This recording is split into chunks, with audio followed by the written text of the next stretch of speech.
Hey guys, welcome back to my channel and welcome to my real-time plan with me video for August in my bullet journal. If you're new here and you never watched a real-time plan with me video on my channel, this is the video where I set up my bullet journal for, in this case, the month of August, and I do it in real time so you can see everything that I do in my bullet journal with much more detail because I do everything in real time. So basically most of the things are not sped up like my normal bullet journal setup, and you can just see the pages and it's just much faster. In these videos, it's basically for you to journal with me so you can plan your theme of August or any month depending on when you're watching this with me, and we can plan our themes together and you can have someone to journal with, basically, because in quarantine, if you journal with someone and now you can't, this video is kind of to replace that. I love watching these long journal videos where people just journal in real time and I can journal with them. I normally just do some pages or edit videos, but this video also works as some background noise in case you don't want to listen to music or something like that and you just want to listen to someone speaking about the pages that they are doing in their bullet journal and answering questions, because I, in these videos, also answer your questions that you send me on Instagram stories and on my YouTube community tab. Sometimes I ask for questions about bullet journal specifically, like your questions and your doubts about bullet journal, and I answer them. But this time I asked anything, and so I have a little bit of everything, but they are mostly bullet journal related questions. In these videos I also talk about the pages that I'm doing and the supplies that I'm using and all that stuff in more detail that I don't talk about in my normal bullet journal setup. So if you're interested in watching this video, just keep watching.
So when I asked you on my YouTube community tab and on my Instagram if I should keep this length for the video or make it shorter, because I try to make these videos an hour long, because that's the point. It's just real time but 1 hour, but sometimes the themes are more difficult and they take more time, and the video is 1 hour and 47 minutes long, which is the case of this video. And I don't like to upload videos on my channel where you're not going to watch or you're not going to enjoy the content, or it's just a long video and you're just like not interested at all.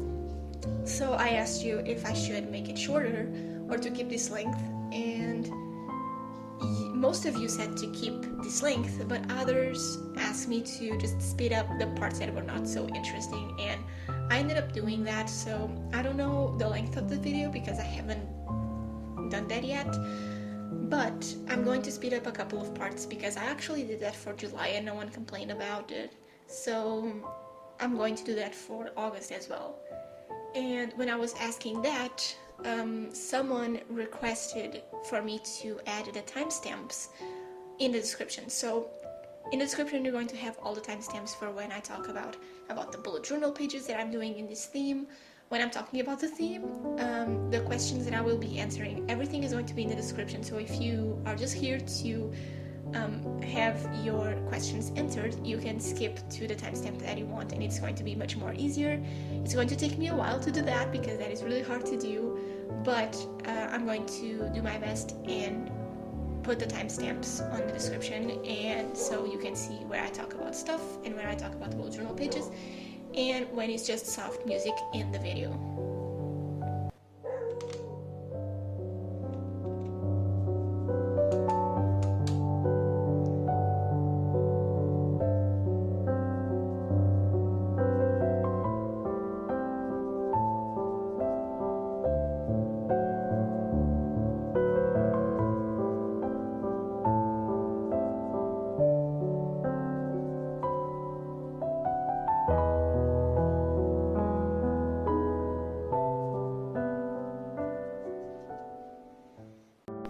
So first of all, I just wanted to thank you guys for all the love and support on my July setups.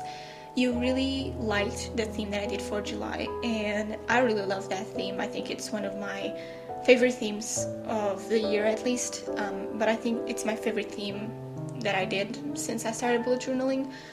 I knew that when I was planning that theme, it was going to be something very, very different from what I usually do. If you've been watching my channel for a while, maybe since the beginning of the year, you know that my themes are pretty much minimalistic. I don't do a lot of stuff. I do a couple of doodles, but I just don't put a lot of things in my bullet journal, and I like to keep everything pretty simple. But since June, I believe, I started doing the 2-color challenge, where I have a hat with different pieces of paper with the different colors written on them, and I just take 2 and I try to come up with a theme with those 2 colors. And you might have seen that if you watch my Bujo vlogs. And basically I've been doing that since June, and I realized that in June I did a theme that it was really different from what I have been doing lately, and I used that technique, the 2-color challenge, to come up with a theme, and I did the same thing for July, and now I did the same thing for August. And I think that not having a theme in mind and just having the 2 colors chosen randomly for you, I think that it sparks a lot of more creativity than if you just think about a theme and try to come up something with that theme. I think that I don't have any control over the colors that come up. This time I actually took more than 2 and I tried to do like pairings. So I think I took 4 or 3 pairs of colors, and I tried to come up with themes for those colors, and I'm going to show you that in a Bujo vlog coming next week or later this week. I don't remember, but it's soon. And basically not having control over my themes is something that I love, because I can be so much more creative when I don't think too much about the theme and I'm not deciding everything and having something that chooses the colors for me. It's really, really great. And the first time that I actually realized this was in my April setup for this year, when you chose everything for me, the colors, the spreads, the layouts, everything. You chose that. That was the followers control my bullet journal that I did for April, that I do every year from now on. And just by doing that theme, I learned that I like when I don't have 100% control over my bullet journal. And in this case, I didn't have any control over the colors, because I wasn't planning to do blue for August. I was actually going to recreate a theme from someone else, but in my style. But I'm going to do that for September probably. And I just came up with these 2 colors, and I started planning, and just not having control over my bullet journal or the colors is just amazing. So if you don't try this, and for example you can do this for September, you just write your colors down, you take 2 completely randomly and you try to come up with a theme. It's so much interesting, because you are going to be able to do stuff that you never thought of doing in your bullet journal. So I highly recommend trying this. So for this theme I had a couple of combinations, but I decided to go with yellow and blue. And at first I didn't have a clear idea of what I was going to do, but I searched on Pinterest, and I got the idea of doing lemons on top of blue tiles. And I never saw any of that stuff in a bullet journal theme. I've seen lemons and I've seen some blues with yellows, but I never saw like lemons on top of tiles. And so that was the main inspiration for this theme, and that's what the 2-color challenge does. You would never be able to come up with this idea if it wasn't for the 2-color challenge, in my opinion. So I was extremely happy that I came up with this theme, and I'm really surprised that it turned out good and fresh like I was planning. So yeah, I highly recommend doing that if you haven't tried that yet. So this is my theme for August. I had a lot of fun playing with watercolors again.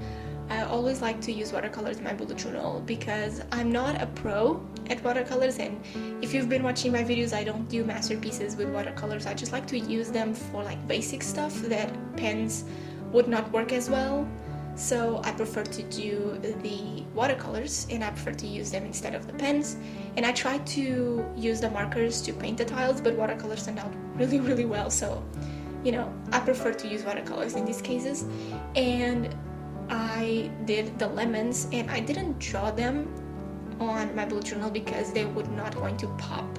So I posted a video last week when my bullet journal setup for August came out, explaining how I did the lemons. So if you haven't watched that and you want to know how I made my lemons, you can watch that video. I'm going to link it in the description.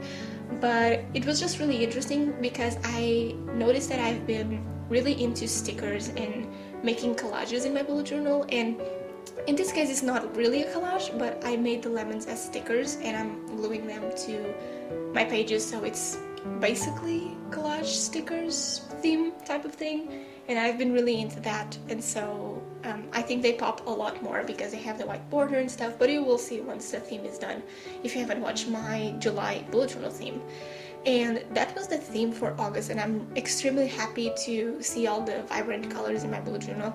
I still think that it's not as good as my July one, but we can't win every time with a theme, so I try to not put any pressure on me, because when you have a theme that was highly loved and a lot of people recreated your pages and you can see that people actually loved the video, you can put a lot of pressure on yourself to do the same thing for the next months, and that is hard. And so I realized that, okay, July was a hit, a lot of people love that theme, but I'm not going to put the same pressure on top of the August theme. So if August is not going to be as good, it's completely okay, we can't win every time. So I still hope you like this theme. I hope that you find it very creative and interesting and fresh, because my biggest goal for this theme was to do a fresh theme for August since it's really hot outside, so having this fresh theme in my bullet journal is going to help me a lot. So that is my theme for August.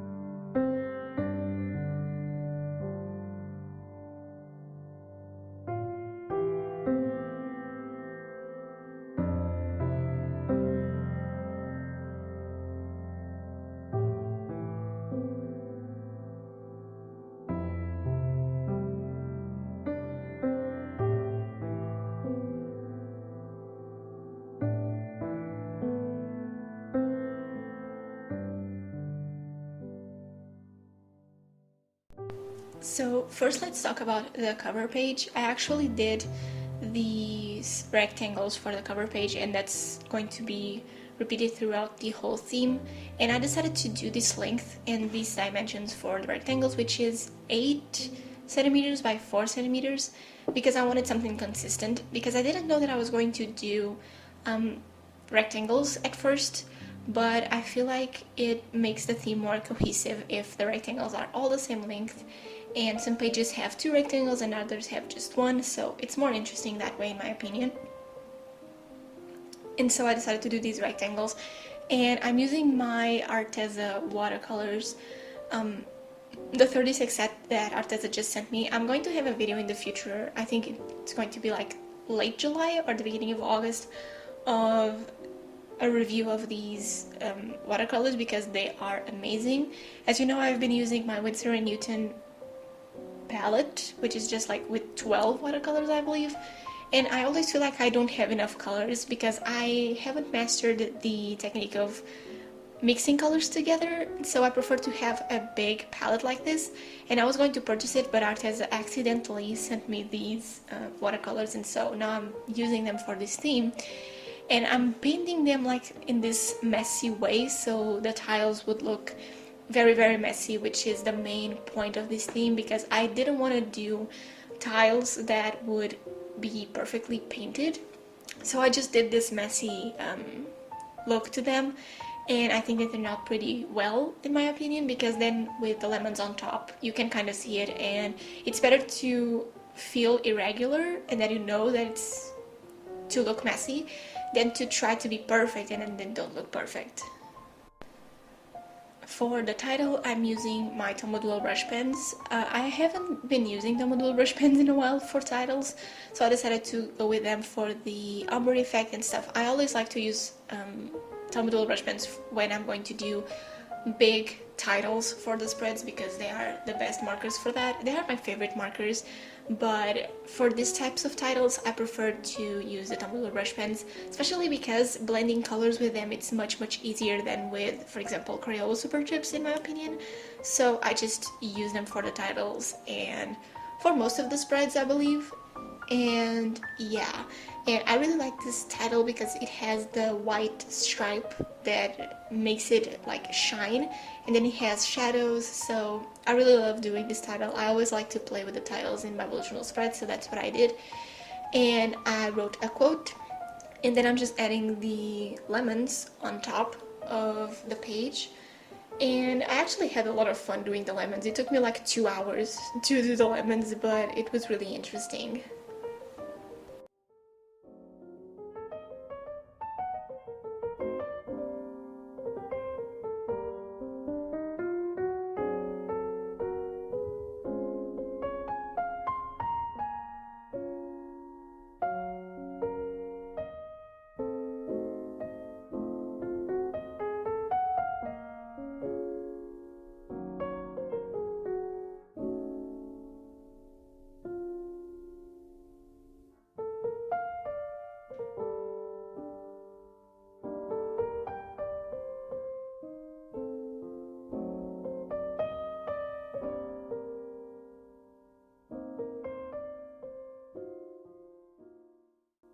So let's start with the questions. The first question is, what made you start bullet journaling?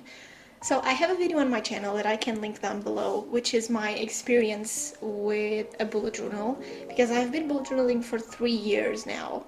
In March I completed 3 years, and the main reason why I started bullet journaling was because I was making loose to-do lists on like different pieces of paper, and every day I was tossing them out. And the problem is that I never had a record of what I did like yesterday or a week ago, because I was tossing them out. And I'm a very visual person, and I like to see, especially in an entire week, what I did and how much time sometimes it took me to do something. And by doing to-do lists and in 3 days I don't have the record of what I did the past days, it was really hard for me to just function in a way, because I didn't have an idea of what I did, and for me that's really complicated. So I was actually looking for a method of keeping all my to-dos and tasks that I had to do and events in one place. And at first I was using like digital to-do lists and making like digital planners, quote unquote. I was just using Trello for the weeks and creating weekly tasks that I then divided into daily tasks. But it wasn't just like good, and it wasn't fitting my needs, and so I decided to look on YouTube for videos about how people organize themselves and what they use to be more organized and to add their to-dos, to be more organized. And I came across a video, but I don't remember who was in the video. I don't remember. I know it was a girl. I don't remember if it was Boho Berry. I don't remember. And she was mentioning a bullet journal, that she uses a bullet journal and she tracks everything and she writes everything down in her bullet journal, and I was really intrigued, like, what is this? And I guess that after that I came across Amanda Rachel Ease and Boho Berry. I don't remember if it was Boho Berry, but I believe that I've been following her since the beginning, so I think it was her, but I'm not sure. And I started to get more into bullet journal and see like what they do, like if this is going to work for me or not, something like that. And I remember ordering a Moleskine notebook because I didn't know that Portugal had Leuchtturms and Moleskines in like stores. I thought that because when you search online, I couldn't find anything.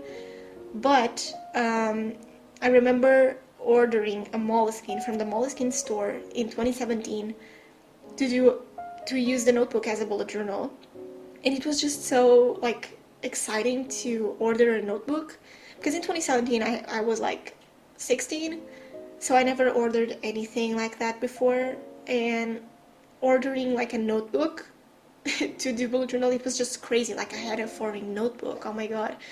um, and basically I started using it as my bullet journal, and I have flip throughs of those journals and everything, so if you want to watch my flip throughs, I'm going to link them in the description as well.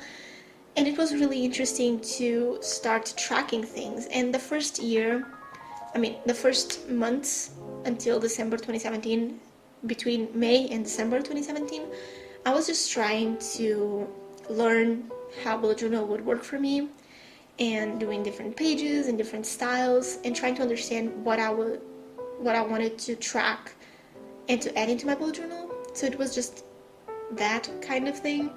But yeah, I started bullet journal because like that I could have a record. I had the weeks written on my bullet journal, and I could see everything that I was doing. So that was why I started the bullet journal. And now I can't go back. Now I can't put my tasks and all that stuff in another place. Like, I just can't. Bullet journal is just a part of me now, and I know that I'm not going to give up on bullet journaling or change to a planner or anything, because this works for me really well. And plus I have this community on YouTube and Instagram, and so I'm not going to leave that, because you guys make me really happy that I make these themes for something that I love to do, which is bullet journal, and I can share them with you and you love them. It's just amazing.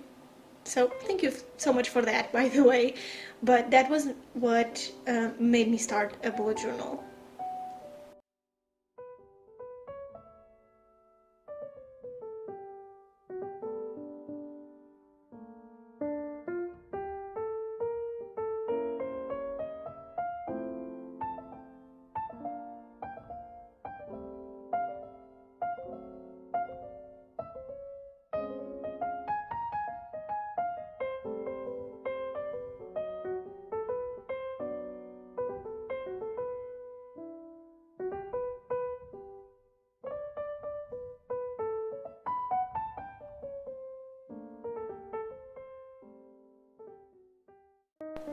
So next to the cover page, I'm doing my one line a day page, and I normally don't do these types of pages because I normally don't have things to write on them, but every now and then I like to do gratitude and journaling pages in my bullet journal.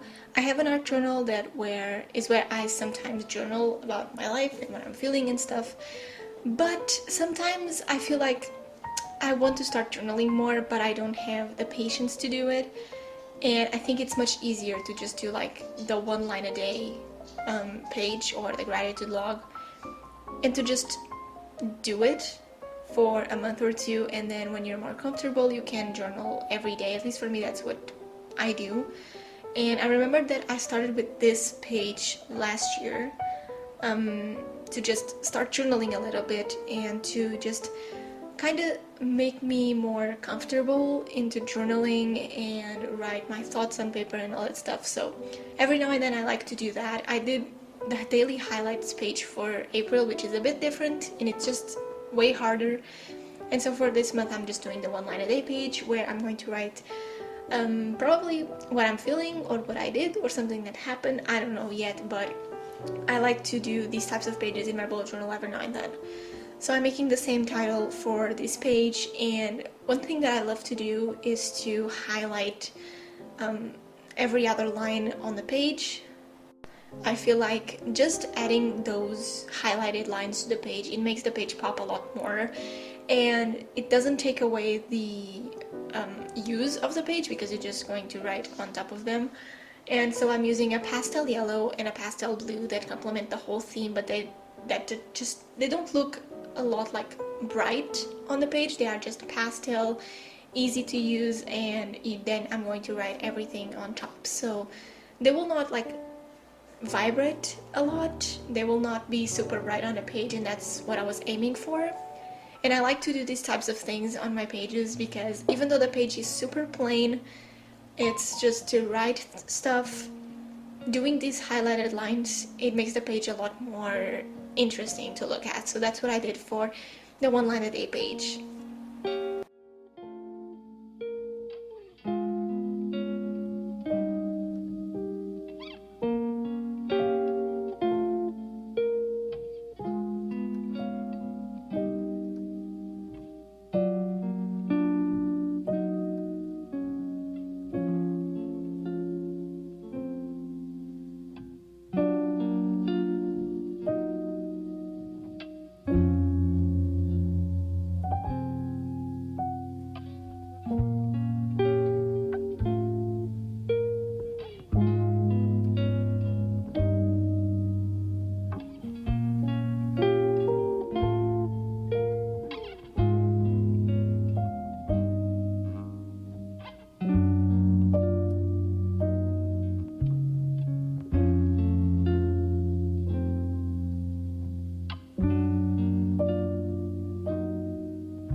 One of the questions that I've been receiving a lot lately is how do I plan and how do I come up with my bullet journal themes? And it was because I was receiving so many questions about this that in my next Bujo vlog, I'm going to share everything that I do when I'm planning a theme. So for example, how I come up with the idea for the theme, the colors, how I start sketching and brainstorming about it, and then how I plan the pages before I do them in my bullet journal, and then also how I edit my pictures, because that is something that a lot of people have been asking me since I posted those doodly pictures for my July theme. So I'm going to cover all of that in that Bujo vlog, but basically what I do is I now do the 2-color challenge. So I take the 2 colors out of my hat, and with those 2 colors I search on Pinterest for color 1 and color 2 aesthetic. And normally I don't search for inspiration for bullet journal pages. I don't write bullet journal pages with those colors on Pinterest because I feel like I am taking inspiration for something that someone already did that took inspiration for someone else, if you know what I mean. So I prefer to search for, like for example this case, I searched for yellow and blue aesthetic, and the first thing that came up was lemons in a blue background, and that's what I ended up doing. And so that was what I did, and that's what I do when I come up with themes. I always search for the aesthetic of the colors, and then if I have 2 elements, I search for, like for example in this case I searched then for lemons and blue aesthetic, and then you kind of build your idea around that theme. And then when you start seeing images, I always create a Pinterest board with all of the images for that theme or the colors that I'm using, kind of to have like a mood board if you want, with all the colors and all the inspiration for that theme. And then I just start to sketch the doodles, and it's something that I do first now instead of the pages, because I kind of know what pages I'm going to do anyways. So I prefer to doodle the illustrations and plan what I'm going to do first, and when I have the theme and when I have the elements that I'm going to use and all that stuff and how I'm going to do them, it's when I move on to try to sketch them in a notebook, to just try the colors and try if the elements go well together, if I like the colors together, if I like everything. And after that, when I have like that eureka thing that I feel like, okay, I love this is going to be my theme, it's when I plan my pages. And in the meantime, I try to come up with the colors that I'm going to use and the mediums that I'm going to use and the colors that are going to match well together. And then I just come up with the pages and I do my theme. That's basically what I do. But the first steps, the colors that came up and the Pinterest aesthetic search that I do, it's the most important thing, because if I searched for like yellow and blue bullet journal pages, tiles with lemons would probably not come up, you know. And so I don't like to search for inspiration directly to bullet journal. I have a lot of bullet journal pages saved, but they are like more for the layouts that I saw and that I liked, or the aesthetic of the page, but it's not something that I will actually recreate, if that makes sense. I think it's kind of weird to explain, but if you're going to search for bullet journal pages with that theme, you're kind of doing like your pages on top of pages, if that makes sense. And I prefer to do it with only the aesthetic, basically. That's how I plan my themes and how I come up with the ideas. And I hope you watch that Bujo vlog anyways, because in there I'm going to explain in more detail and I'm going to show you how I plan this theme. So stay tuned for that Bujo vlog.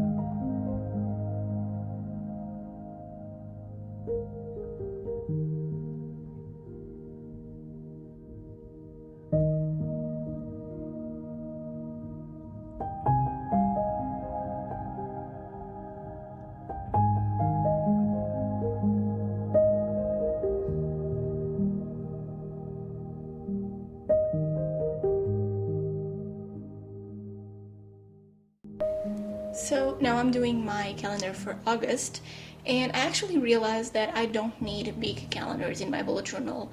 I did that for June and I still regret it, and that is basically because in my bullet journal I track my events and when I post YouTube videos and my work hours at my job and all that stuff. And the problem is that in June I had a lot of things that went, I don't want to say wrong, but I had videos planned that didn't come up as I wanted them to, and I had to change my schedule. And the thing is that I wrote what videos I was going to post in June in my bullet journal, and when that thing changed and all my schedule changed, I couldn't like scratch the things out of my bullet journal and write new ones on top. I mean, I could do that, but I hate doing that. And so I decided that I have a Google Calendar and I have a Google Drive sheet where I have my YouTube schedule for all my content. Why am I writing the videos that I'm going to post in my calendar in my bullet journal? Like, it doesn't make any sense. And so in July I did that, and for July I just put like a dot of the color that corresponds to YouTube that I have in my bullet journal key, and I wrote just like the little dot, and when the weeks came I would write that in that week. And it worked much better than to just write all the videos that I had planned for the month, and then if something didn't work I was just like going to change it. So I realized that I don't need a huge calendar in my bullet journal, and I decided to do a smaller one again for this time. And I'm doing even smaller because I don't like to do the same layout twice in my bullet journal 2 months in a row. So I didn't do a huge calendar for August like I did for July. I just decided to do this mini one. And yeah, I will see if this works for me or not. I think the calendar is the page that I use less in my bullet journal because I have a Google Calendar. So yeah, I'm going to do a smaller calendar for this month. And below the calendar I'm doing a section for the monthly tasks and probably monthly goals, kind of like a brain dump. That is something that I also took off my bullet journal, my brain dump page. I was using it, but when I don't have projects and I just have tasks, it's a waste of pages to just have 2 pages blank for anything. So I created a yearly brain dump in my bullet journal when I did my new bullet journal setup, and that is where I keep my monthly tasks, and I just cross them every month that I do them, and it works much better that way. So I realized that I don't need a huge calendar, and I'm just doing a smaller one this time. Which brings me to the next question. Do you use any type of digital organization? Yes, like I mentioned, I use my Google Calendar for my schedules and events that are coming up, but the good thing about Google Calendar is that you have time periods for the stuff.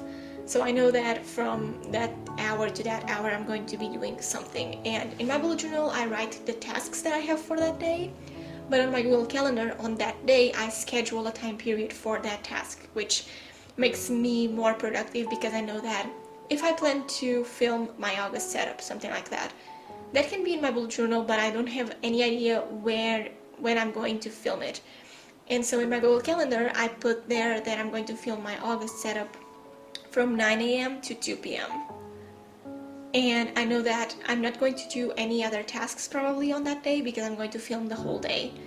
And it works much better for me that way to do the Google Calendar and to use my events on there, to add the events there and everything. It's much easier in my opinion. So I use my Google Calendar for schedules, time periods, and to add a time for my tasks. I use Trello for my progress for the videos, and I actually shared that with you when I did my first weekly vlog, which I'm going to link it in the description. It was a productive week in quarantine with me or something like that, and I showed there that I have a Trello. Trello is basically an app that creates vertical borders, not borders, but like different boards, and then you can drag your tasks from board to board. And so I used it as my Kanban board for my YouTube videos. So I have a board for like when I need to plan videos, when I need to film the videos, if it's already filmed, if I'm editing the raw footage, if it's in the voiceover portion, if it's in the music and details portion, if it's exported and all that stuff. And I use that for videos, and it really helps me a lot to see what videos I have to do, what videos I'm working on, and in what step are they in, and that really helps me. So for example, this video, the real-time August setup, is in the voiceover board because I'm recording the voiceover and then later I'm going to edit the voiceover in, if that makes sense. So that's what I do, and it works really well to do that. So I use Trello for that, and I use Google Drive for my actual content schedule for YouTube. So I have like a yearly calendar, and I put there all the videos that I want to post on those particular days, and in what state they are in, if they are planned, if they are filmed, if they are on the editing step, if they are exported, if I have a sponsor for that video, all that stuff. It's in my Google Drive. It helps me have like an overview of all my videos and if I'm late to post any videos or not.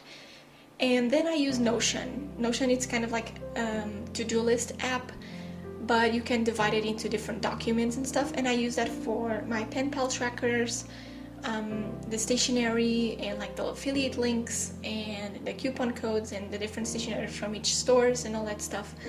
And that was basically how I organize myself. I like to organize myself digitally more when the things are just things that need to be changed all the time or that are not fixed.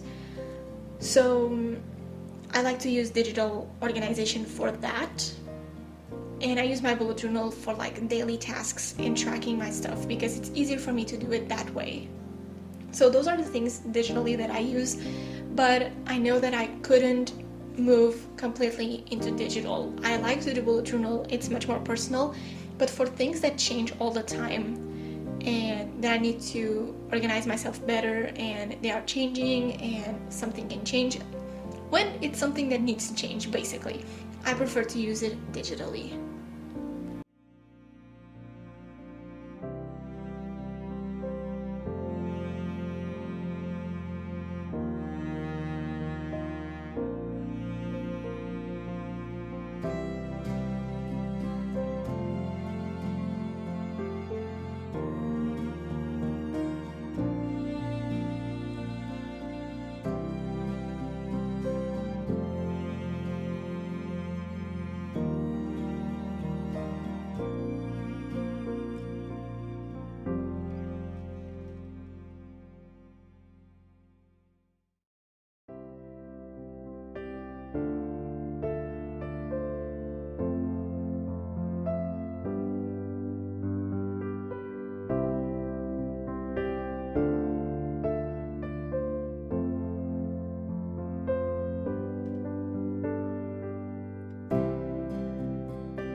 Next, I'm doing my habits, and this time I actually decided to change my habits slightly because I realized that I wasn't doing meditation as much as I wanted to. I took meditation out of my habit tracker just because it's not something that is speaking to me right now. I tried to do it. Sometimes I forget to do it. I look at my bullet journal and I was like, oh shoot, I forgot to meditate today. And it's just not something that it's sparking anything happy in me, like to do meditation. So I kind of took it out my bullet journal, and I plan to put alarms for meditating every day, and I don't know if that is going to work or not, but it's something that I want to try, and I'm probably going to try it for August, but I'm not going to track the days that I do it. And I was using Headspace, and now I'm trying to use Simple Habit. And I don't know which ones are better. I used both in the past, but I always stuck with Headspace. But now I think I'm going to change because Headspace is very limited, and if you want more meditation sessions you have to pay, and that's something that I'm not going to do. So I'm going to change to Simple Habit. And if you have any questions, not questions but like suggestions, if you meditate and you have tricks that you do to meditate every day or something like that, leave them in the comments because I would love to know. Just keep in mind that I don't have a straight routine, and my schedule at work change a lot because I work with shifts, so it's not as easy as it probably is for you to say, oh, when I wake up I take 5 minutes to meditate, because sometimes I wake up and I need to go straight to work and I can't have time for that. So if you have any tips for being more consistent with meditation, please leave them in the comments. But I tried to do meditation in July and I kind of did it, but I was never into it. So I decided to take it out of my bullet journal, and to, instead of doing meditation, I'm going to include in my habits me time, where I need to take at least half an hour every day to do something relaxing that it doesn't have to do with bullet journal, YouTube, my job, or something like that. It can be reading, it can be painting, but like not film it for YouTube, maybe just take a picture after for Instagram, something like that. But it can be reading, meditating, doing exercise, that counts, taking a walk, going somewhere with my friends, doing all of that stuff that it's relaxing and it's kind of me time. Or to just take like half an hour to watch a TV show, an episode, or like 2 or 3 anime episodes, something like that, and to just take that time for myself, because I am really bad at that. I'm a workaholic, and so I like to work, and I never take time to read, especially, or to work out. So now I've been working this week at least, I'm working at my job, and I've been reading a lot because I read when I'm taking breaks at my work. But when I'm not taking breaks and I'm working from home, I never read. And I only read when I'm at work, which is not something that I want to do. I want to read more consistently, and that is my goal for July, is to not read every day, but to actually read and take the time to read. So that is another thing that I'm tracking this month. Another thing is my water intake and my workout. These past 2 weeks, it was really hard for me to work out because I was working from 3 p.m. until 11 p.m. at my job, at my workplace. And I had these 3 videos to do. The yoga setup, the how to draw lemons, and the real time plan with me setup. And I still have the Bujo vlog to edit. And so I couldn't focus and I couldn't like working out if I knew that I had all of these things to do, and I was going to be super late if I took time to work out. So I kind of don't want to do that in the future. This is something that I did that I regret, not planning the things in advance, and I don't know how that happened, but sometimes it happens and I just have to deal with it. And so I want to take some me time for myself in August and make that a priority. So yeah, those are my habits, and I'm probably going to fill in the squares with a lighter color. I think that once I start August, the color that I did for the habit trackers that are blue. I'm going to go in with a darker blue, and then I'm going to paint the insides with the lighter blue because I prefer that. But yeah, this is my habit tracker for August. Let me know in the comments what you track. I'm always looking forward to new habits and to try different things. So let me know what you track in your bullet journal down below.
Someone asked Bujo essentials for beginners, cheap plus affordable items. So basically my stationery that I have, most of it is affordable because most of the things you can find on AliExpress, and nowadays I try to not purchase stuff from AliExpress and support smaller brands and get things from Notebook Therapy and the Washi Tape Shop, but everything that they sell you can buy on AliExpress. It's just that it takes like 3 times more to arrive, it can get lost, and by purchasing from them you are helping the brand and stuff. I love purchasing, and if you've been on my channel for a while, at least since the beginning, you know that I always try to purchase things that are cheaper, and then if they don't work and I see like, okay, I'm not liking this, I purchase the next expensive thing, if that makes sense. So one of the things that I tried before I bought the zebra mild liners, which they are expensive, and I don't recommend purchasing the whole packs. I recommend trying the different colors, especially if you are in Asia or America, because here in Portugal we don't have zebra mild liners sold in like singulars. We don't even have the packs or anything. We just, if you want zebra mild liners, you have to buy them from other stores online. And before I purchased them, I was like, okay, they are expensive. I don't want to purchase them before I try other things that are similar. And what I tried were the Stabilo pastel highlighters. The thing with the Stabilo highlighters, the pastel ones, is that they only come in 6 colors. And the zebra mild liners come in like 20 or now 25. And it's a huge difference, of course. But if you're just using that for school and stuff, I don't think you need the zebra mild liners. But when I purchased the pastel highlighters, I wasn't happy with them. I don't like the formulas, especially when you write with them, like at the end they leave like a blob of color because you apply pressure when you take the marker out. I don't like that. The zebra mild liners don't do that, and I use zebra mild liners in my bullet journal every day. They are part of my key and color code, and I use that in some of my themes as well for the lines, and I'm using it now. I'm using the green one for the July pages. And what I recommend with the zebra mild liners, if you don't want to spend a lot of money, is to try all the colors and buy them in singular. I don't know if they are cheaper if you have that opportunity to do that. I don't know if they are cheaper to buy singular instead of the packs, but I don't recommend buying the packs because in one pack of 5, I, for example, only use like 2 or 3 max. So for example, I have the Flourishing pack and I only use 1, which is the blue one. And the other packs I only use like 2 or 3 max. And so I don't recommend doing that. And of course, one of the packs I got from a collaboration that I did, and the others I was asking my parents, to purchase the zebra mild liners, and some of others stationery I purchased with my own money. But I don't recommend getting the zebra mild liners in packs because they can be really expensive. So in my opinion, the Crayola Super Tips are the best things that you can buy. I know that now Stationery Paul sells the Crayola Super Tips, the pack of 50, and I think the pack of 50 it's enough. Even if you do bullet journal and you want to have the 100 pack, I have the 50 pack and I'm happy with it. I know that I have a lot of pens, but I'm not searching for buying the 100 pack because I think it's too much. No one needs 100 pens, to be honest. But if it's not a huge difference in the price, I recommend getting the 100 pack, of course. But I have the 50 pack. They were pretty inexpensive, and Stationery Paul sells them for $10, I think. At least that's what appears in the website in Portugal. They are really cheap, and that's what I use, and I like to use the Crayola Super Tips. I don't use them in every single bullet journal setup because I have the preference for Tombow dual brush pens and the Arteza 2 markers, but I think the Crayola Super Tips are the best. Arteza products are also affordable in my opinion. They are amazing good quality, and if you put the quality versus the price, they are really great. For if you want to buy like Tombow dual brush pens, I highly recommend trying the Zieg graphic brush pens. I think that's the name. They are similar to Tombow dual brush pens, but the tip is slightly smaller as well, I believe. And they are cheaper than the Tombow dual brush pens, but they do the same thing. I personally prefer the Tombow dual brush pens. My friend Daniel, he has the Zieg brush pens, and I'm not saying that they are bad, but when you try a Tombow dual brush pen and you are used to use a Tombow dual brush pen and then you try the Zieg, it's different, it's completely different. But for bullet journal and for beginners, I think always searching for the cheapest alternative, it's the best. And that's something that I do. When I started, I was always searching for the cheapest alternative because I didn't want to buy stuff that was extremely expensive. And if you watch my first stationery hauls and my first bullet journal setups, like in 2019, like until like June 2019, I believe, you can see that I was using pretty inexpensive stuff. My first journal was a Moleskine. It was not a Leuchtturm. It was a Moleskine because they were like $10. And then I went for a Leuchtturm because it was a little bit more expensive and I didn't like the Moleskine. And I've been kind of like spending more time and more money searching for different stationery and spending more money on stuff because I actually like to try the cheapest things first. So I started with the Moleskine, then I used a Leuchtturm, and then I was like, okay, I don't like the Leuchtturm, what is other brand that is out there? Scribbles That Matters. And I tried the Scribbles That Matters and I really love the notebook. And then I tried a Moleskine sketchbook, which was a little bit more expensive than the Scribbles That Matters. And then now I have the Notebook Therapy notebooks, which they are expensive if you are not looking for an expensive notebook, in my opinion, because the pages are extremely thick and everything. You know that I love those notebooks. And if one day Notebook Therapy stops giving me stuff for free, I'm probably going to still purchase their notebooks because they are really good quality, and even though they can be expensive depending on your budget, they are really good quality. So my tip is to always go for the most affordable things, and when you try them and you're like, okay, I don't like this, what is the next expensive thing, and you purchase them.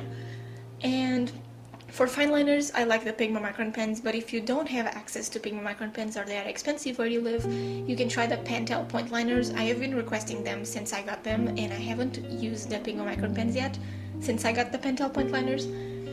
I don't know if in your country they are available or if they are cheaper, but if they are, I highly recommend you to try them because they are actually better, in my opinion, than the Pigma Micron pens. They feel pretty much the same, but I still think they are better. I don't know why, but I still think they are better. So those are kind of the recommendations that I have. For stickers, washi tapes, if you don't want to purchase a lot of money, you can purchase them from AliExpress and stuff. I have coupon codes on different stores. My coupon codes are always in the description if you want to save some money.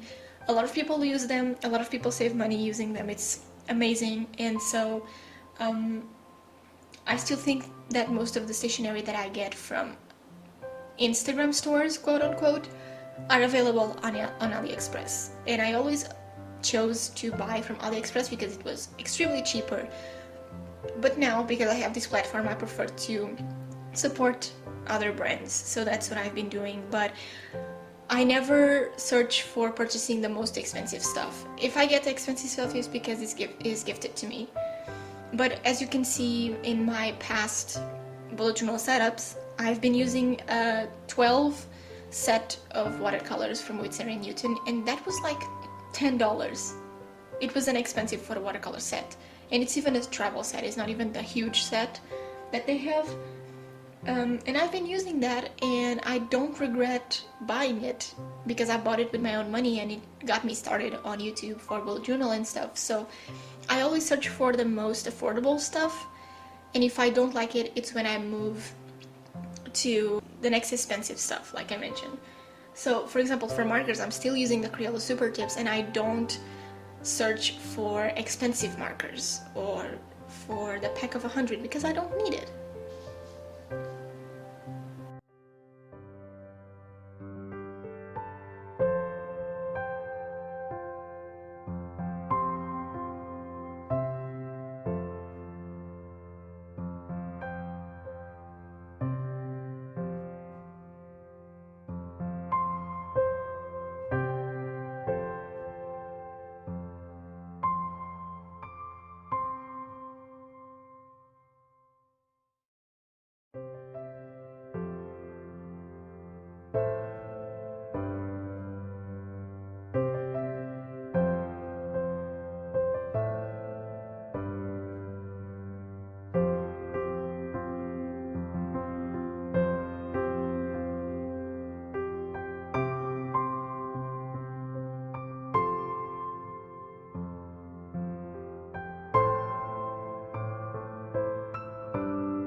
So my next page is my sleep tracker, and like I mentioned in my bullet journal setup video, I decided to change the name from sleep log to sleep tracker because I actually noticed that I was doing sleep trackers, but I was calling them sleep logs. Yeah, I was confused at first, and so I decided to change it to sleep tracker, and it's still weird to say that instead of sleep log, but that's fine. So on my sleep tracker, I'm doing basically the same layout that I did for July. My sleep tracker doesn't change a lot, and I actually don't really love to do the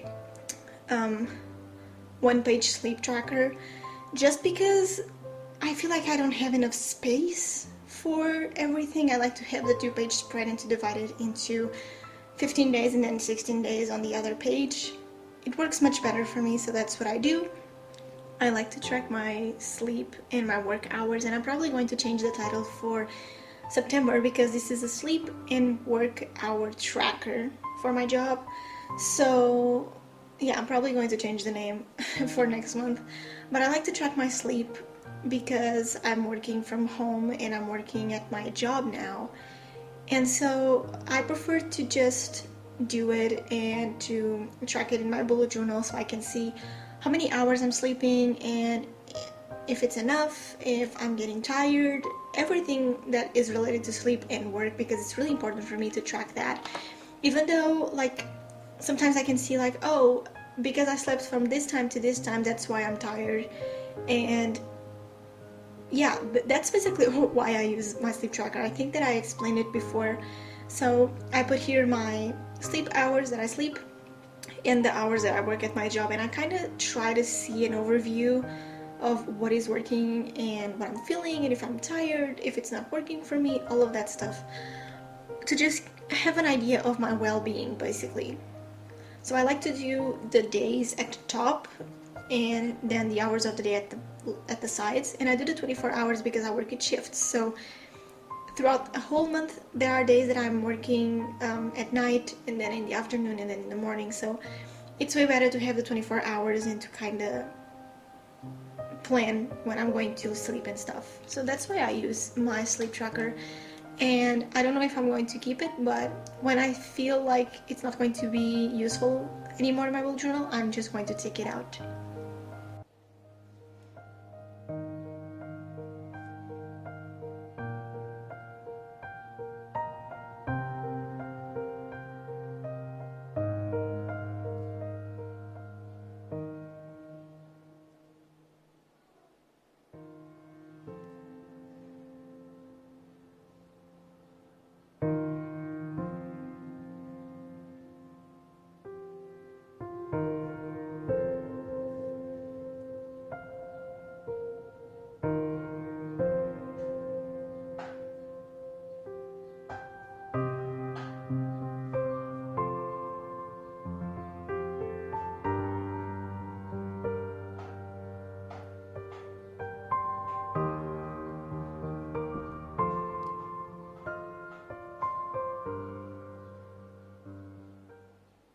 surprisingly enough, one of the questions that I received a lot this time was about like how to grow your audience on YouTube and Instagram. And one of the questions was, how did you grow your audience so well on YouTube and Instagram amongst so many others? When I saw this question, I was like, okay, people see my account as growing faster, but I don't think that I grew that fast. I think that my July theme really boosted my account, but I have been on Instagram for like 2 years, 3 years, don't remember, but I've been having a pretty great growth on my account. And so I always love to help others grow their account, because sometimes when I receive a new following, or people follow me on Instagram in general, sometimes they ask me, oh, how do I get those many followers and all that stuff? And I always feel happy to help them. So I guess that I'm going to help you all if you are interested in doing that.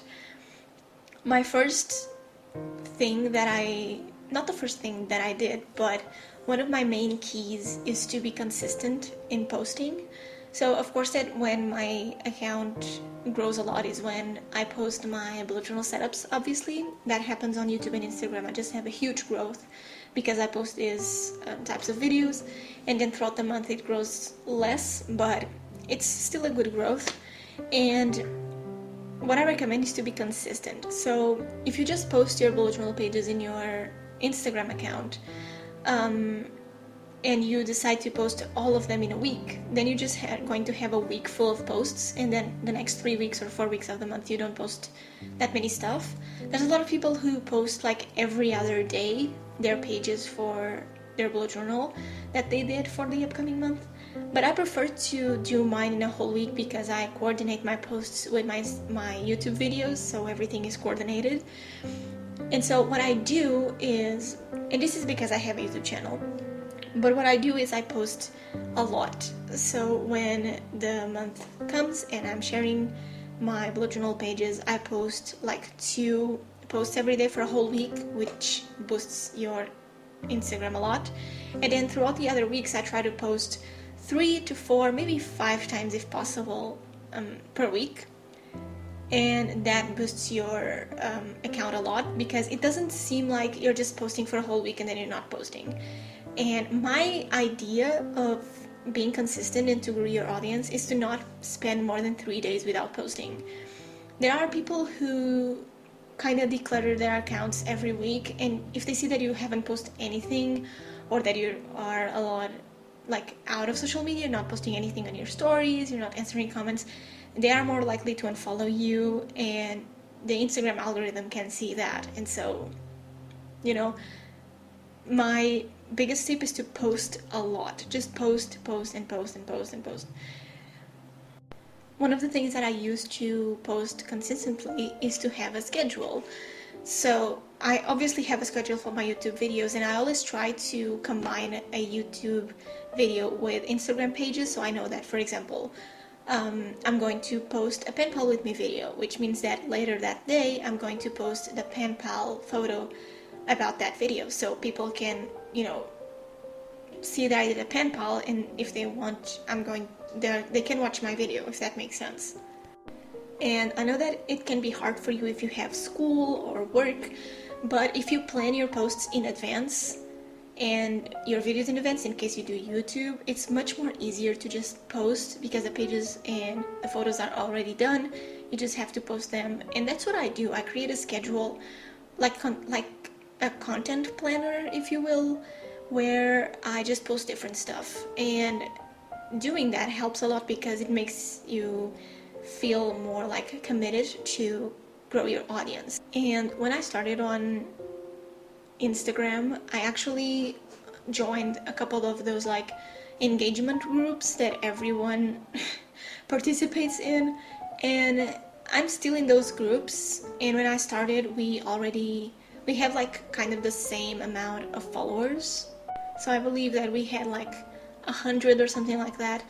And I'm still in those engagement groups, but I don't post anything there, and I still follow the girls in those groups, but we just don't connect anymore because I have 21k followers now on Instagram, and they are still in like there are thousands.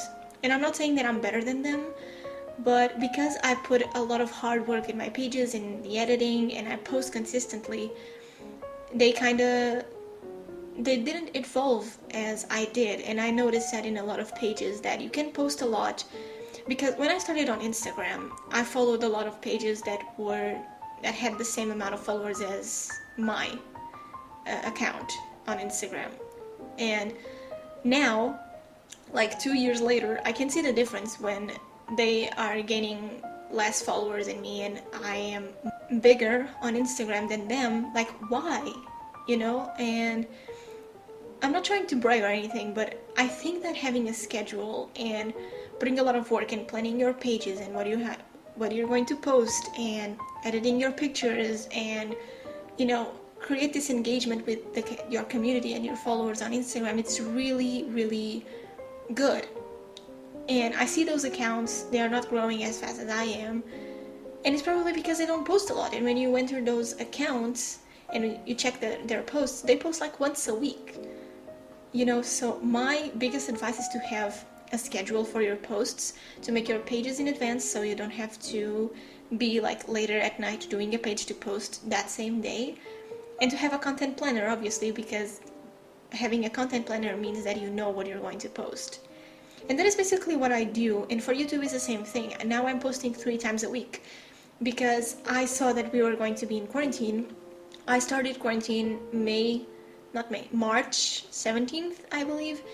And since then, I've been posting 3 times a week. There was a couple of weeks that I posted 2 times, but now I'm constantly posting 3 times a week because I saw quarantine and working from home as an opportunity to post more and to engage more, to gain more subscribers, to engage more with my community, and that's what I did. And I saw a lot of people that with quarantine, they just decided to be at home, not doing anything. They weren't motivated, and my motivation is different, and I consider myself a workaholic, and maybe that's why I was able to grow my account so fast in quarantine.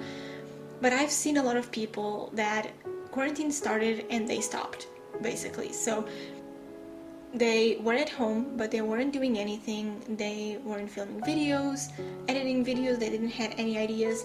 They spent the entire time like watching TV and Netflix. And for me, when I noticed that I was going to work from home, that I was going to have a lot of free time, I saw that as an opportunity, and I said, okay, let's try to post 3 times a week. And that's what I did, and I'm still doing that. And so having that mentality that if you have more free time, you can work more, you can gain more stuff in general, you can post more, your community is going to love you because you're going to post more, you're going to have more content on your channel, it's going to be way better. That was my motivation to post more. And so that is basically what I think that is what I do and what made me be where I am, if that makes sense. So to summarize all of this, if you want to grow your community and your account on Instagram and YouTube, post more. But I of course don't recommend, if you are like a very, very smaller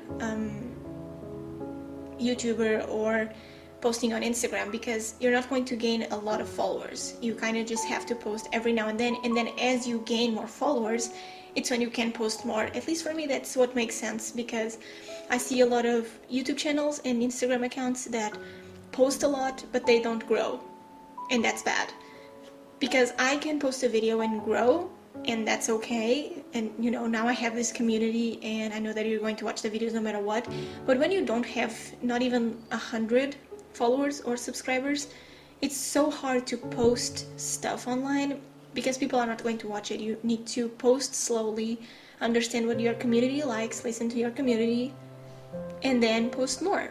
At least for me, that's what makes sense, because sometimes people don't comment on your video because they are not interested, and they don't watch your video because they are not interested. So to summarize, post more and have a schedule.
now I'm doing my expense tracker, and this time I decided to redo my expense tracker that I did for April. And I basically, instead of doing like a huge expense tracker in the middle of the page with a space for the date, description, and amount, I prefer to divide the page into two and do two expense trackers.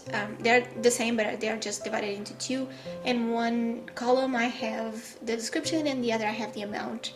And because I divided the expense tracker into two, and I have two columns, I'm going to have a lot more space to write my expenses, because the one that I did for July, it was kind of small, and it's still small. I haven't filled in the whole tracker yet, but it's still pretty small because we are still in 17, and normally when I receive more stuff is towards the 20th. And so like it was a little bit smaller, and I actually have like expenses like gas and food and when I'm going out with friends and something like that. So I think it was pretty small for me, but I sometimes like to do smaller layouts. Instead of like doing the whole page for the layout, I want sometimes to do more doodles around it, and then I have a smaller tracker. It's not a huge deal. If I don't have enough lines, I ended up putting a post-it on top to continue the expense tracker. It's not a huge deal, but it's not ideal, obviously. And so for August, I decided to do this two-column expense tracker, and I think I'm going to have a lot more space for everything. And for this page, I actually did my, like, those lines along the page alternated that I did for the online today, the same lines, because again, the expense tracker, it's so boring, and just by adding those lines, it makes it more interesting. This leads me to one question that someone asked that I found really interesting, and I always like when you ask me questions about bullet journaling, how I use my pages, and all of that stuff that sometimes I don't explain because I think everyone knows. But when you ask, I make sure to answer. And someone asked, how do you use your expense tracker? And so I'm going to explain basically what I do and how I track my expenses, basically. Not giving you like the whole information, but I'm going to explain how I do it. So basically I do my pages as normal, and as the month goes by, when I have a subscription and I'm spending money or I'm earning money, I always write the date. Sometimes when I have that column, in this case I don't, so I'm not going to have the date, but I always write the description. If it's like a subscription like Epidemic Sound, or it's the salary from my job, or it's a Patreon payment, something like that, I write that description very briefly because I already know what it is, and then I write the cost on the side on the other column. The same thing for income and outcomes. I do it the same way, and I don't write here what is an income and an outcome because I kind of know already by the description. And then I'm just going to write the things, and sometimes when I have things that are like payments from affiliate links and my coupon codes, they don't come every month in a specific day. They just come like once a week or something like that. I kind of write them on the side to make them all together, and at the end of the month I put there the total, so I don't have like 10 lines with payments, if that makes sense. I used to do that with my gas, so I would write gas, and then I would write the total of the money that I spent that month on gas for my car. That works as well. Now I don't do that, but that can work for you if you prefer to do that way. And when I have all of that written down, at the last day of the month or on the first day of the next month, I put everything into my expense tracker that I have on my Google Drive, which is basically like an overview for the month of how much money I earned and how much money I spent. So I can have a clear idea of what money I spent on, for example, food or my gas for my car, or how much money I made this month from YouTube and my job and all that stuff. And that's why I don't do the expense tracker like super elaborated, because at the end of the month I just kind of cross the things off my expense tracker that I'm adding to my Google Drive Excel sheet, and I just write there everything that I spent my money on, and I have an overview for how much money I spent, how much money I earned, and how much money I can put on the side for my savings. And that is basically how I use my expense tracker, and that is why I still keep it in my bullet journal. I know that I could do it digitally, but I like to write down how much money I spend and how much money I earn. It's much more meaningful if you write it down. So that's what I do, and I feel like it's extremely important to track your expenses. Even if you're in college, I have been doing the expense tracker since the first month that I'm doing bullet journal, since 2017, because I know that tracking your money and keeping an eye for what you're spending your money on and how much money you're spending, it's so important for money management in the future. I still live with my parents. I don't pay for rent or food in general for us in the house, but I pay for stuff for my car, for my gas, all that stuff, and I prefer to do it that way. And tracking your expenses, it's really important, and that's how I do it.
Next to my expense tracker, I did my currently page. I did it for July, and I've been kind of having a lot of fun filling it in, because every day when I'm filling in my trackers and my weekly spread and all that stuff, I take a look at my currently page and I think, okay, what I've been listening to, what TV shows and movies that I've been watching and liked and all that stuff. And it's so easy for me to just write there what I've been listening to and watching and reading and all that stuff, because as you know, I do the monthly favorites video in my bullet journal. It's just a video where I combine the monthly favorites from the past 2 months, and I make a bullet journal page with all of them, so you can see what I have been watching, and you can take inspiration from the stuff and try them yourselves, and like watch the movies that I watch and the TV shows that I recommended. And so this currently page is going to help me a lot, because once I do the July and August favorites video, I can just go back to these pages and see what I was listening to and what I was reading, and it makes my life much more easier. So I decided to try it, and for this month I changed it slightly, because I realized that I don't need all of the spaces that not the spaces, but like all of the boxes that I did, like I don't need them. So I took someone out, but this is actually an original, I think it's original creation from Aston Plans. I'm going to leave the actual page down below if you want to check it out. I really liked her page, and I'm always looking forward to do different pages in my bullet journal every now and then. So yeah, I decided to do this one, and I'm probably going to do like a review page of the month for September. I remember that I did that for July 2019 and then I stopped doing it, but I kind of want to do it again, so I'm probably going to do that for September. But I really like doing this page. It's a lot of fun to look every day and to just see what you're reading and watching and all that stuff. It's pretty fun, so if you haven't tried it yet, I highly recommend.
Next question is, what is your favorite Bujo theme? So I had a lot of themes in my bullet journal since 2017. I don't have any favorite themes from 2017 because they were pretty much the same. I didn't have a theme. I was just doing like collages and stuff.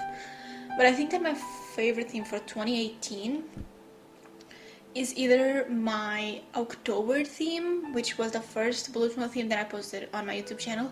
It's still up if you want to watch it. It's pretty bad, but to start a YouTube channel, I think it was great.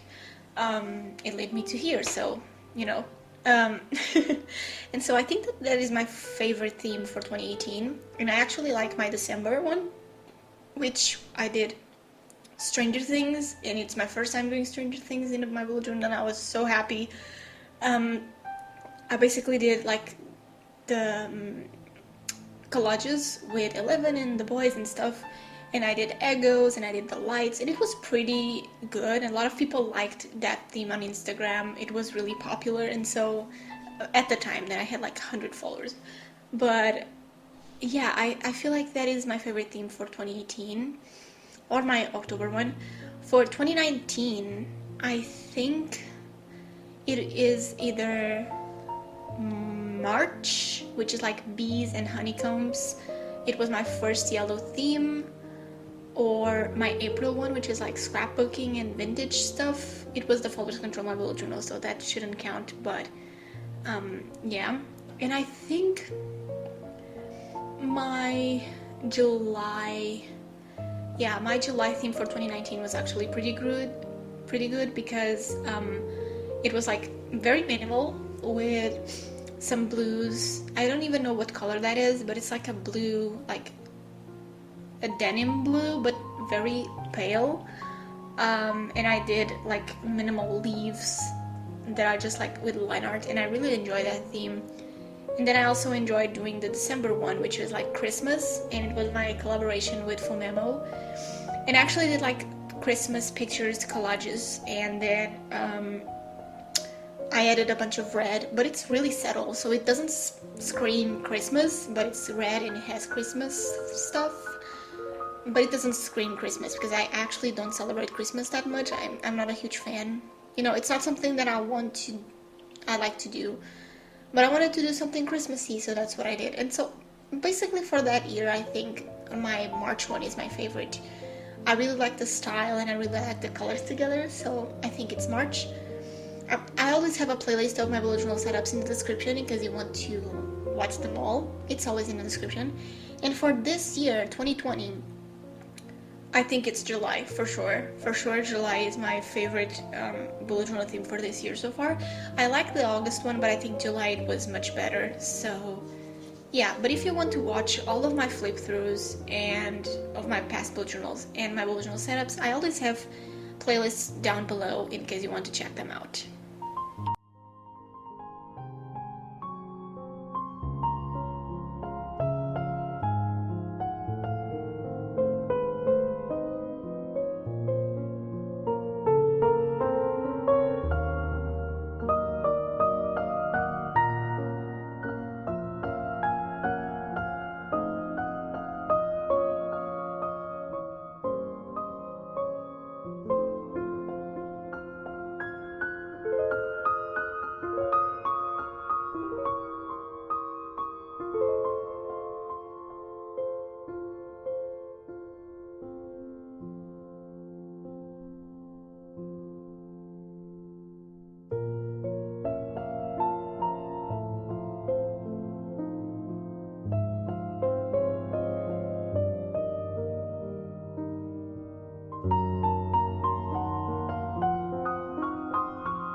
So I wanted to talk about how I started my YouTube channel because someone asked me what made me start a YouTube channel. And it was actually someone in Amino. Amino is kind of like a community app, but I don't post there anything anymore because I was using Amino as a way to post my pages and to grow my audience. And then slowly I moved that audience to Instagram. But I just stopped posting things there because it was just not the same. And now I just don't have the patience to post anything there. But when I posted my September 2018 bullet journal setup, which is like leaves and greens and all that stuff, it was my first time using washi tape in my bullet journal as well. Someone asked me like, do you have a YouTube channel? And my answer was no.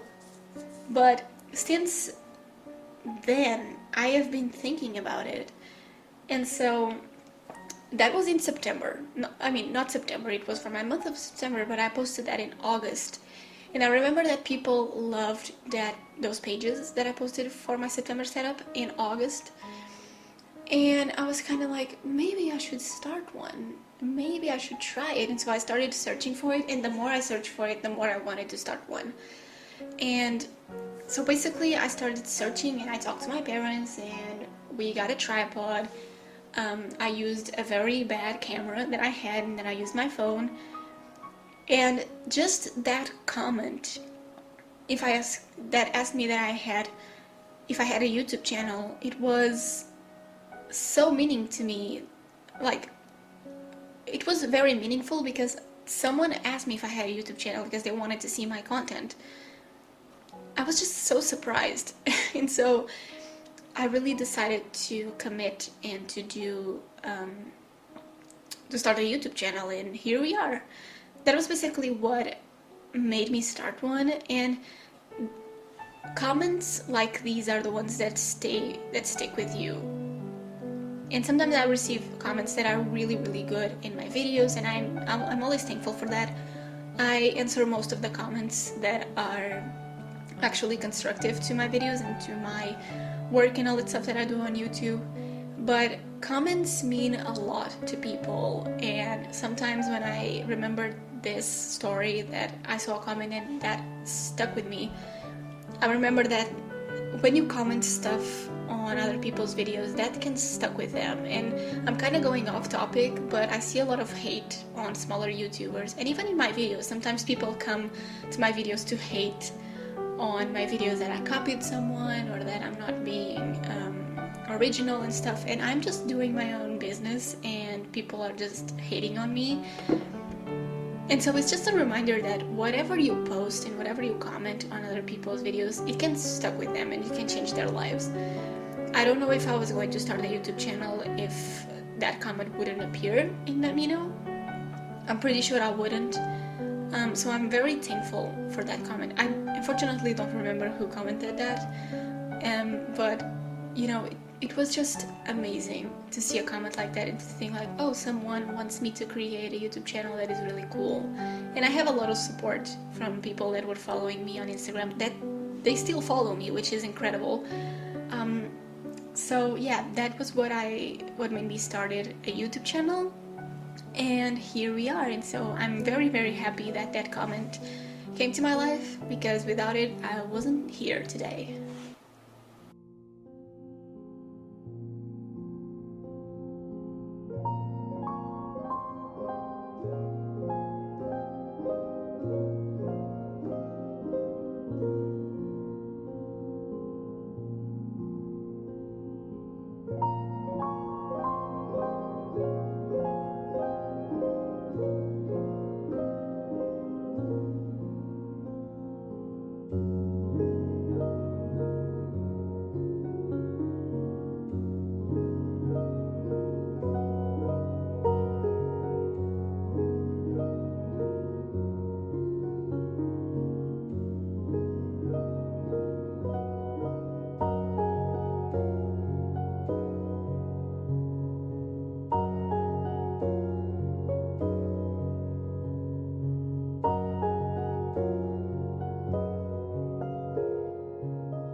My last page in this setup is my weekly spread. When I do like huge illustrations and when I like the theme to really pop up, I like to do minimal and easy weekly spreads. So this time I'm just dividing the page into 8 sections, 7 for the days and 1 for the tasks, for the weekly tasks. And I'm just going to write the days and the names of the days of the week at the top, and I'm just doing these minimal boxes for each day. And this is the easiest layout for weekly spreads that I do. Sometimes when I don't want to do an extremely hard or elaborated layout for my weekly spread, I do this one. This is one of my go-to weekly spreads because it's so easy to set up, and because I really wanted the colors and the lemons and the tiles in the middle of the pages to pop up, I decided to just go with a very minimal one. As you know, I always share an extra weekly spread layout on my channel on the 3rd week of the month, I believe. So in like the 3rd week, the 3rd Saturday of August, I'm going to share with you the weekly spread for my 3rd week, and the layout is going to be different. And I started doing that because I never do like different weeks in my bullet journal, and I realized that it would be a great idea to start making those videos and giving you different layouts, so if you don't want to do the same week, you can change it. And I've been having a lot of fun doing that because I really like to do different weekly spreads, and now it's something that I try to do even if I ended up not filming one month for something, I don't know. I still want to do different weekly spreads, at least 2 every month, because it's really important to just change your layouts and just try different things, and that's why I do different weekly spreads for every month.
To finish this video, I'm obviously going to do a flip through of all the pages.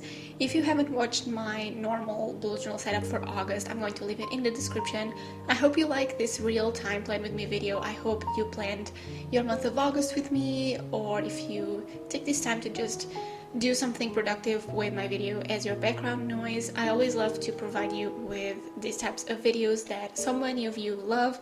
So thank you so much for watching this video, and I'll see you in my next one. Bye guys!